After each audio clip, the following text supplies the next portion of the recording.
한국 히말라야 펀드 제22회 세미나에 온 여러분 모두 환영합니다. 저는 사회를 맡은 오영훈이라고 합니다. 반갑습니다. 좋습니다. 자, 두 번째 순서로 파키스탄 미아르피크 원정대 보고 심권식 대장님께서 해주겠습니다. 박수로 맞아주시면 감사하겠습니다. 안녕하세요. 청북산악회 심권식이라고 합니다. 지금 이 미아르피크, 이게 미아르피크 6,824m 미아르피크인데 이 빙하가 미아르 빙하예요. 근데 이 사진은 4,694m 러시 레이코 호수 쪽에서 이 건너편에서 사진 찍은 사진인데, 미아르피크를 자료를 찾다 보니까 미아르피크가 이 훈자에서 베이스 캠프까지 우리나라 워킹하듯이 가면 하루 만에도 갈 수 있습니다. 훈자 기점에서.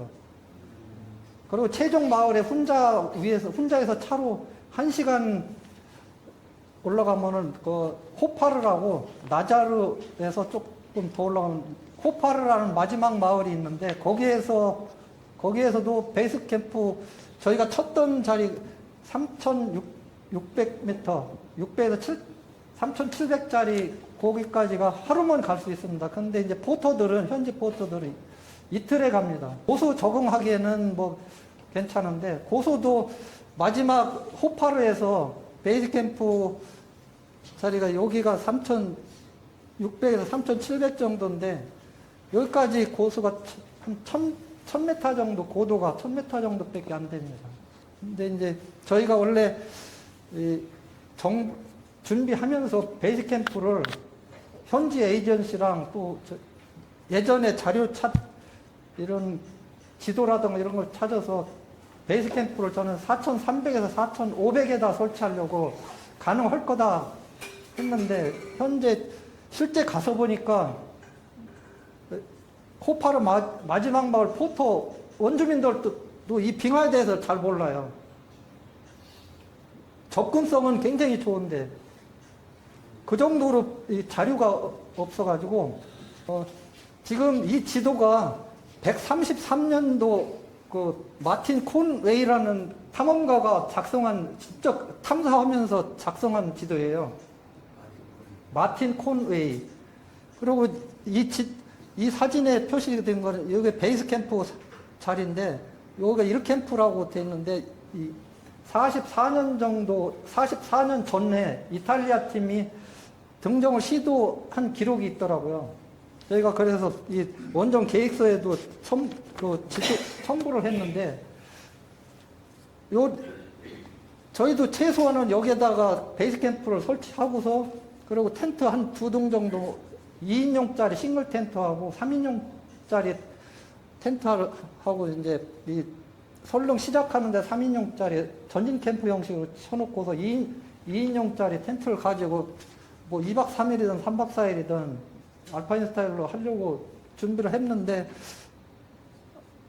가서 보니까 이 빙하가 베이스 캠프 기준으로 했을 때 이 하단에는 뭐 그런 대로 평평하고 괜찮은데, 베이스 캠프 위쪽으로는 빙하가 엄청나게 상상 이상으로, 지금 잘 안 보이는데, 베이스 캠프 기준에 했을 때 빙하 언덕이 4개가 실제 본 등반 4,600, 4,700 본 등반 하는 지점까지 빙하 언덕이 4개 정도가 있어요. 근데 이쪽에서 이쪽 거리도 폭도 한 1km 이상 되는데, 뭐 수평 이런 데는 그냥 곧장 건너갈 수 있는데, 이따 영상 보면서 또 말씀드리겠습니다. 여기에 보면 이 133년 전에 마틴 코노이가 이 지도가 굉장히 지금도 이렇게 비교를 하면 굉장히 정확해요. 좀 전에 말씀드렸듯이 처음에 우리나라 알파인 스타일 자존심을 걸고 한번 해보자 그랬는데, 이게 옛날부터 그렇잖아요. 비행기를 타봐야 안다고. 근데 실제 그렇습니다. 요번에도 5명에서 1명은 지난 2월 달에 네팔 쪽 그 원정 갔다가 무릎 다쳐서 또 빠지고, 또 1명은 또 믿을 수가 없어서 빠지고, 젊은 후배 한 명을 또 키워주기 위해서, 경험시켜주기 위해서 포함시켜서 이제 4명으로 가려고 했다가 젊은 친구가 인수봉을 단독 등반하다가 추락해서 출국 며칠 남겨놓고 사망하는 사고도 있었습니다. 그래서 처음 계획했던 루트인데 아까 말씀드렸듯이 4,300에서 4,500 정도에다 베이스 캠프를 설치 가능성 있겠다 하고서 이제 루트를 그리고 현재 가서도 사진을 보고 위성 사진을도 보고 판단했을 때 루트를 이렇게 등반 루트를 잡았거든요. 북서릉. 근데 이제 여기가 지금 루트 그린 것 때문에 안 보이는데 여기가 6,000m가 하나 살짝 이렇게 위성봉도 아니고 봉우리가 하나 있습니다. 근데 이따가 다시 말씀드리겠는데 이 6,824m하고 요 일대가 봉우리가 6,500짜리가 요거 포함해서 6,824m 두 봉우리하고 6,500대, 6,400m하고 6개 봉우리가 능선이 다 돼 있습니다. 근데 요쪽에 6,500짜리, 6,800, 6,500, 6,400, 6,500, 6,800 다 미등봉이에요. 그게 왜 여기까지 봉우리 접근 루트, 여기까지 접근하긴 좋은데 왜 여기까지 미등봉이었을까? 그게 굉장히 궁금했어요. 아까 말씀드렸죠. 그래서 이번에 이제 그걸 왜 그랬는지 빙하 때문에 그런 거를 알았습니다. 아까 그거 이제 다시 말씀드리겠습니다. 이게 지금 저희가 이제 이 자리가 4,000m인데 아까 그 베이스 쳤던 데서 3시간 정도 그 경사면 올라가면은 4,000m인데 설사면 겨우 한 텐트 설사면이라기보다 빙하죠. 그냥 텐트 한 2개 정도 경사면인데 가능하면은 세동까지도 칠 수 있는데 여기가 굉장히 위험해요. 물도 없고 이제 여기 이제 걷어내고서 바일로 파내가지고서 얼음 이제 녹여서 물을 이제 구했는데 여기서부터가 이제 블랙 아이스 지대인데 요 뒤쪽으로 요 앞에 6,500m 봉우리가 있는데 거기에서 바로 요 앞에 쪽으로 해서 1,500m 꿀루아루가 바로 여기 연결돼요. 그래서 날씨가 나빠지고 비가 온다든가 눈이 온다든가 그러면 곧장 여기를 때리기 때문에 굉장히 여기서 자면서도 굉장히 위험했습니다. 낙석과 뭐 이 건너편이나 이런 데서 눈사태는 없었는데 오히려 6,500m 양쪽 이런 데서 그 낙석이 자꾸 떨어져 가지고 굉장히 뭐 어떻게 보면 여기도 잠자면서도 이게 언제 튀어나갈지 모르는 비상상태 그런 위치. 근데 텐트 칠 자리가 여기밖에 없었습니다. 빙하 이거를 등반을 해야 되는데 지금 보시다시피 이거 베이스 캠프 옆쪽에 하고 이제 그 전진 캠프 넘어가는 그 빙하 이런 블랙 아이스 빙하 그 빙하 전체가 폭이 1km에서 1.5km 정도 예상 그렇게 계산해 보니까 그렇게 되는데 4분의 1 정도가 4분의 1 정도가 이 아이스 블랙 빙하예요. 그러면 이거 어떻게 등반을 이걸 어떻게 통과해야 되겠습니까? 텐트도 못 치고 이런 통과하려면은 비박할래도 그거 그냥 엉덩이 걸치고서 비박해야 될 정도로. 지금 계속 이쪽하고 이쪽하고 금방 말씀드린 한 1.5km 정도 직선 거리인데 직선으로 횡단을 할 수가 없죠. 이걸 통과 미루 찾기 해서 가야 되는 빙하기 때문에 여기도 보면은 이게 이제 거의 저희가 3박 4일 동안 올라갔던 사진인데 3박 4일 동안 뭐 이런 식으로 이거 이제 미루 찾기해서 이제 통과해서 첫날 7시간 등반을 했는데 고도상으로 200m밖에 못 올라갔어요. 거리상은 한 500m 될까? 그 아까 텐트 있는 부분에서. 근데 이제 지금 사진에서 보시면은 여기가 이쪽 사면하고 이쪽 건너편 사면하고 강처럼 협곡이 이렇게 빙하 갈라져 버렸어요. 여기서 깊이가 한 50m 깊이로 갈라져 있고, 그걸 또 뭐 한 4, 50m 건너가면 이 벽이 그냥 보기에는 한 10m 뭐 이 정도로 보이는데 4, 50m 됩니다. 이 벽만 해도. 그러니까 여기까지가 첫 번째 빙하지대 첫 번째 언덕이라고 생각합니다. 아까 4개라고 했잖아요. 여기 실제 능선 여기 하는 시작하는 데까지. 이런 식으로 이제 점점 가팔라지는 거죠. 블랙 아이스 빙하지대 등반하는, 뭐 그냥 지나갈 수 있는 데가 아니라 안짜일랜하고 100m짜리 가지고 3명이서 안짜일랜 50m, 50m 이렇게 했는데, 직선으로 가면은 뭐 등반도 빨라지고 그럴 텐데, 미로 찾기 하면서 넘어가고 클라이밍 다운하고 뭐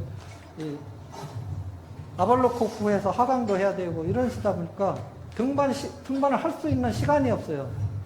그냥 모퉁이 하나 돌아가. 요 본 등반하는 데까지는 이렇게 보면은 요 가까운 것 같아요. 한 10분이면 갈 것 같은데 한 2km 정도 거리상. 그러니까 이 빙하를 다 통과해야만이 본등반 실제 4,600에서 본등반이 시작됩니다.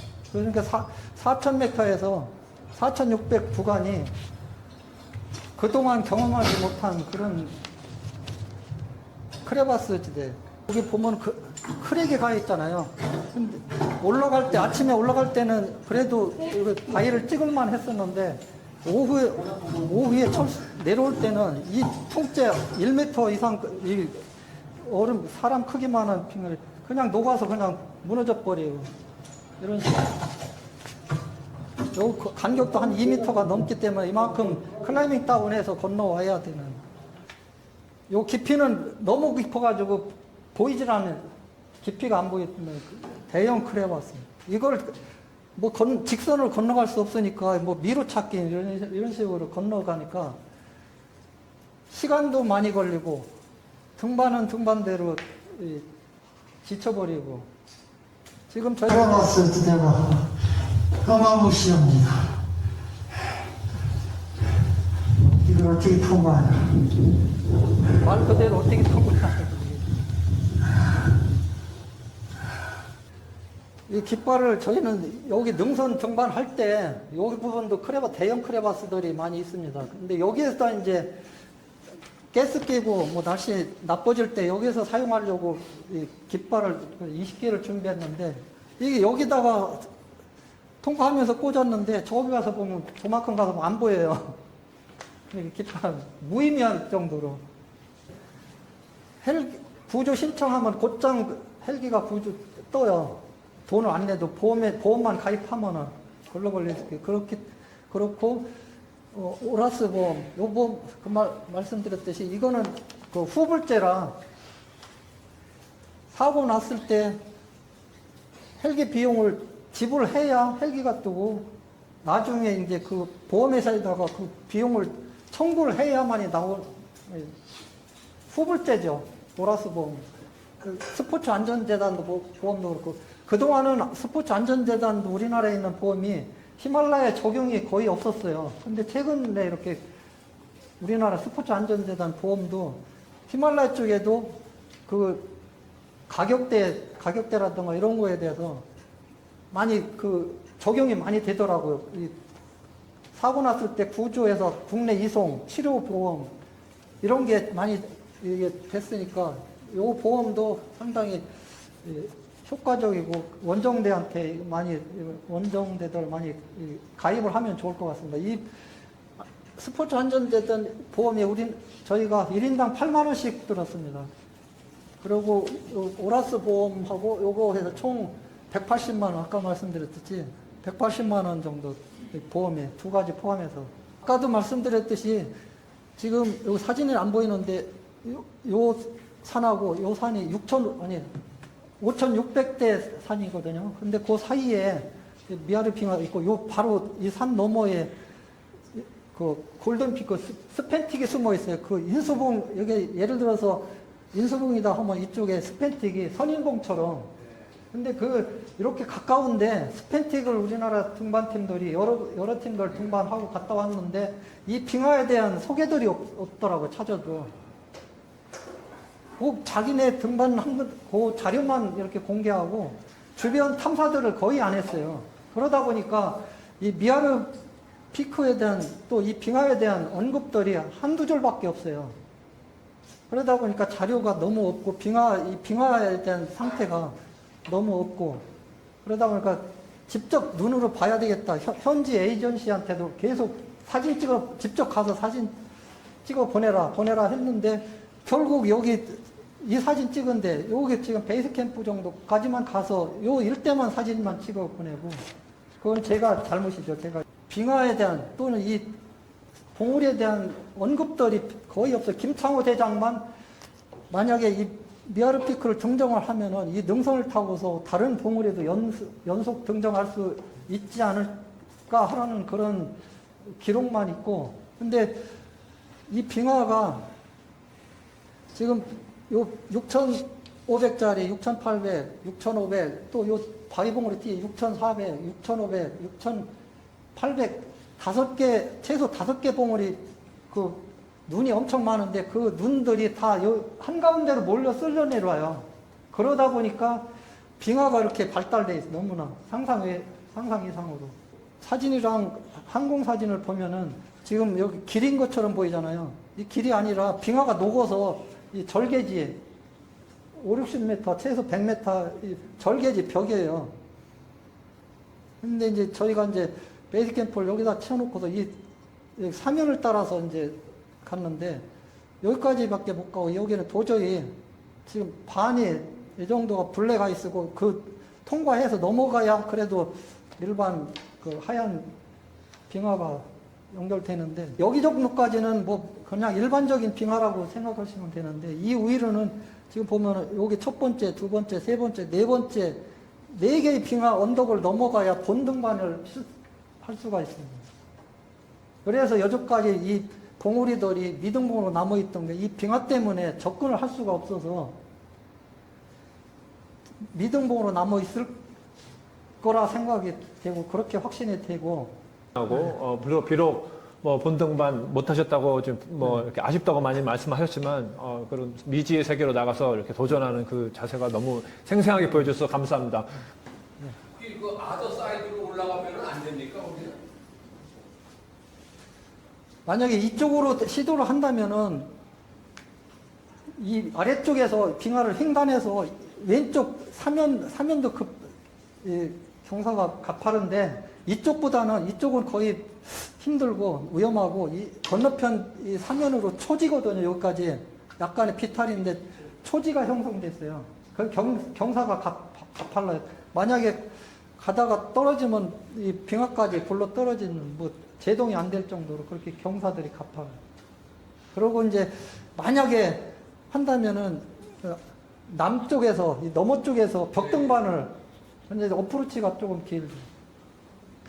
벽등반이 더 반대쪽에는 완전히 수직 믹스 클라이밍 완전히 그렇습니다. 설명하시고 보여준 사진에 그러면 빙하 그러니까 본등반 시작 지점까지 못 가신 거예요? 예. 첫 번째 여기 정도까지밖에 못 갔습니다. 여기 텐트 있고 여기 정도 여기 중앙으로 블랙 아이스 넘어가지고 중앙 쪽으로 가니까 아까 그 협곡 뭐 50m 깊이에다가 50m 벽이 있다 거기까지 갔어요. 그래서 제가 말씀 끊어서 이 1970년대 한국산업계 그 원정 계획을 세우면 정찰 전문가입니다. 네. 주로 안프레 1봉, 4봉, 마칼루 뭐 등 이렇게 혼자 먼저 정찰을 가요. 근데 그때는 이런 자료도 잘 없었어요. 지금 이 사진 자체로서 빙하를 보니까 굉장히 활성화돼 있고 예, 엄청 빙하는 계속 움직여요. 예. 그래서 사람들인데 굉장히 무모하게 그 등반을 하시려고 하신 것 같이 저는 느끼네요. 먼저 이 자체 빙하를 보고 또 그 등반 할 수 있는 지점, 실제 거기가 베이스가 되는 거예요. 그것까지 가기 위해서 필요한 장비, 예를 들어서 아까 그 빙탑, 그 세락지대 일단 크레파스 등등 보니까 알루미늄 사다리래. 그게 돌아서 그렇게 애쓸 것이 아니라. 근데 말씀 죄송한데요. 예. 여기에서는 그 예를 들어서 에베레스트 아이스폴 지대는 뭐 그냥 그 셀파들이 고스포터 셀파들이 다 설치하지 않습니까? 근데 거기도 몇십 개 설치하는데 여기는 사다리 준비한다면은 본등반 하는 데까지 수백 개가 필요합니다. 그렇기 때문에 그 사다리를 계속 깔아놓고 가는 건 아니에요. 그리고 지금은 이제 뭐 셀파들이 상업 등반대 뭐 그런 저거지만은 여기 뭐 우리 김병준 대장도 있지만 70대 이 그때의 상태하고 지금하고 완전히 틀려요. 그래서 어쨌든 지금 미아르 피크가 미다뽕이다. 왜 이것이 미다뽕이냐 이제 먼저 했었고 또 그 다음에 그걸 하기 위해서는 이 빙하 지금은 정보가 많잖아요. 뭐 위성 사진이든 그 상태를 보고 실제 등반을 하려고 그러면은 미리 뭐 정찰이든지 이런 걸 했어야 되지 않나 하는 것이 이제 문점이고. 이제 그거는 두 이제 번째는 이 등반되는 거는 과정입니다. 꼭대기 서미트 올라가는 자체도 뭐 굉장히 중요하지만은 그 대상을 놓고 과연 어떻게 준비하고 이걸 과연 어떻게 등반을 우리가 이루어져 나가느냐 이런 그냥 그 등반 기술 뭐 이런 거를 떠나서 대상을 놓고 우리가 등반을 어떻게 준비하고 어떻게 이루어져 나가고 같이 협동해서 대원들 해서 그러한서 이루어내는 것이 참 대단한 성과요 중요한 거고. 회원들한테 등반을 강요할 수가 없었어요. 솔직하게. 저는 뭐 집에다가 유서 아닌 유서도 쓰고 가는데 후배들한테 대원들 젊은 그 3명의 아들 둔 여자 대원 또 뭐 이렇게 또 갔는데 아까 보신 영상 그런 지점에서 대원들한테 직접 등반을 텐트를 칠 수 없기 때문에 비박하면서 뭐 며칠을 걸리면 식량 있는 대로 연료 있는데 다 쓰면서 가긴 가겠죠. 어느 지점까지는. 근데 그 상황에서 대원들한테 등반을 강요할 수가 없었습니다. 그리고 이제 특히 또 날씨가 기온 변화가 엄청나게 여러분들 뭐 올해 한국 날씨도 여름 엄청 더웠지 않습니까? 근데 여기는 상상 이상으로 뭐 등반 히말라야 등반이라든가 그 날씨 기온 변화 때문에 여러 매스컴에도 나오고 올라오는데 이 파키스탄 전체적으로 6월 말에서 8월 말까지 엊그저께 며칠 전에도 뉴스에 나왔는데 기상 이온으로 이 대단한 폭우가 홍수 피해가 엄청나게 나가지고 1000명 이상이 죽었답니다. 파키스탄에. 그 정도로 기온 변화가 심해서 특히 이번 여름 시즌에는 비가 수시로 자주 엄청나게 왔습니다.